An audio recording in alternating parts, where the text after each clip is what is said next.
अस्सलाम वालेकुम friends, welcome to another video. I hope आप सब लोग खैरियत से होंगे।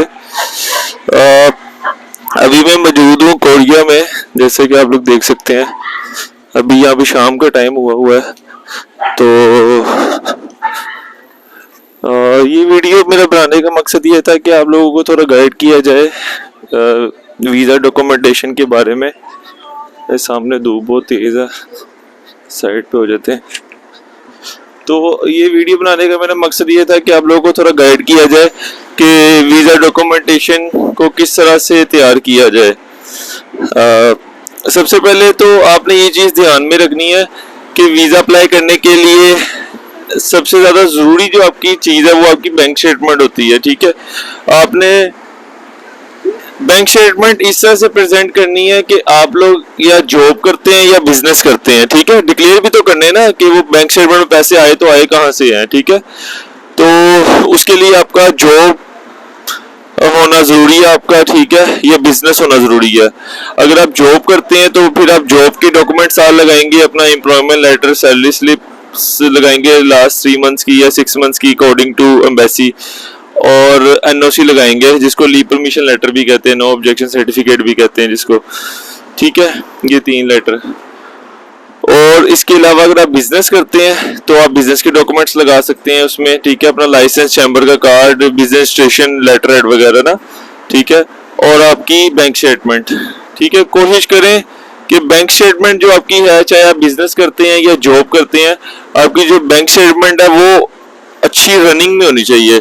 रनिंग में होगी तो उसका फायदा ये होगा कि आपके जो उसमें ट्रांजैक्शंस होंगी वो ज़्यादा होंगी, जिसकी वजह से जब आप स्टेटमेंट निकलवाएंगे बैंक से तो उसके जो पेजेस होंगे वो ज़्यादा होंगे, जिसकी वजह से आपका जो इम्प्रेशन होगा स्टेटमेंट का वो अच्छा होगा कि ये बैंक स्टेटमेंट यूज्ड में है। ये नहीं है कि कल पैसे डलवाए हैं तो बाद में निकलवा लिए स्टेटमेंट, इस तरह से नहीं है। ठीक है, तो बैंक स्टेटमेंट आपने अच्छी तरह उसको ट्रांजैक्शन में रखना है, यूज़ करना है ज़्यादा से ज़्यादा। अपना जो आपका डेबिट कार्ड है उसको ज़्यादा से ज़्यादा यूज़ करना है आपने। ठीक है, बेशक आप उसको ग्रोसरी के लिए यूज़ करें या फ्यूल के लिए यूज़ करें, फ्यूल मतलब डलवाने के लिए यूज़ करें या किसी भी पर्पज़ के लिए यूज़ करें, रेस्टोरेंट में यूज़ करें, तो ज़्यादा से ज़्यादा आपने यूज़ करना है। ठीक है, ताकि आपकी बैंक स्टेटमेंट अच्छी हो जाए। एक बात सबसे ज़रूरी तो इसमें होगी बैंक स्टेटमेंट की बात कि आपने बैंक स्टेटमेंट जो है वो अपनी मेंटेन करनी है। ठीक है, दूसरा पॉइंट जो सबसे ज़रूरी है वो आपकी जॉब है या फिर आपका बिजनेस है। ठीक है, या आप जॉब करते हैं, जॉब के आपके डॉक्यूमेंट्स होने चाहिए, और जॉब आपकी ना मिनिमम भी साल पुरानी होनी चाहिए ताकि उनको पता हो कि यार ये बंदा पुराने काफ़ी टाइम से काम कर रहा है इस कंपनी में। ठीक है, तो वो ज़्यादा अच्छा एक इम्प्रेशन पड़ जाता है, ये बंदा काफ़ी देर से इसी कंपनी में काम कर रहा है तो ये बाहर टूर के लिए जाना चाह रहा है ये बंदा।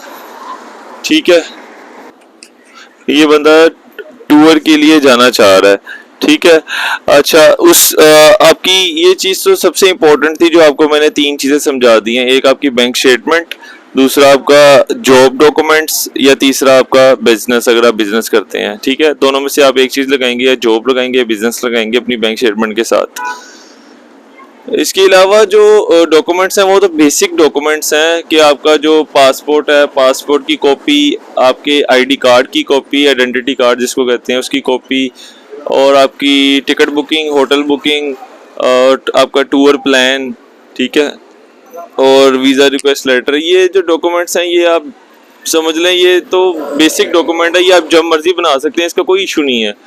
लेकिन जो सबसे ज़रूरी चीज़ है जो आपने पहले से तैयार रखनी है वो आपकी बैंक स्टेटमेंट और जॉब और बिजनेस है। ये मतलब ये ऐसी चीज़ें हैं जो आपको साल पहले या 7-8 महीने पहले वीज़ा अप्लाई करने से पहले आपने ये चीज़ें अपनी रेडी रखनी है। ठीक है, इसीलिए मैंने आपको ये चीज़ें जो है ना गौर से समझाने की कोशिश की है कि ये जो 3 चीज़ें हैं ना ये आपने पहले से तैयार रखनी है।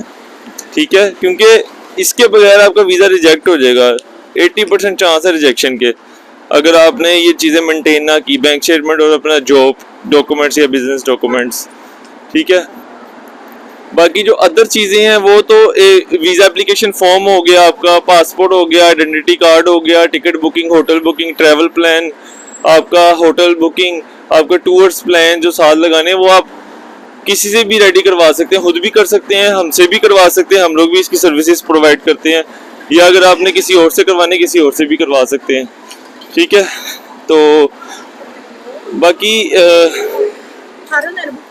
आप अप्लाई करें वीज़ा, अपॉइंटमेंट लें और वीज़ा अपना एम्बेसी में सबमिट करवा दें। ठीक है, 15 से 20 दिन बाद आपको जवाब आ जाएगा अकॉर्डिंगली एम्बेसी के, जितने भी एम्बेसी दिन रिक्वायर्ड करती है। ठीक है, बाकी मैं मिलूंगा आपसे किसी नेक्स्ट वीडियो में एक नए टॉपिक के साथ। तब तक के लिए अल्लाह हाफिज़, थैंक यू।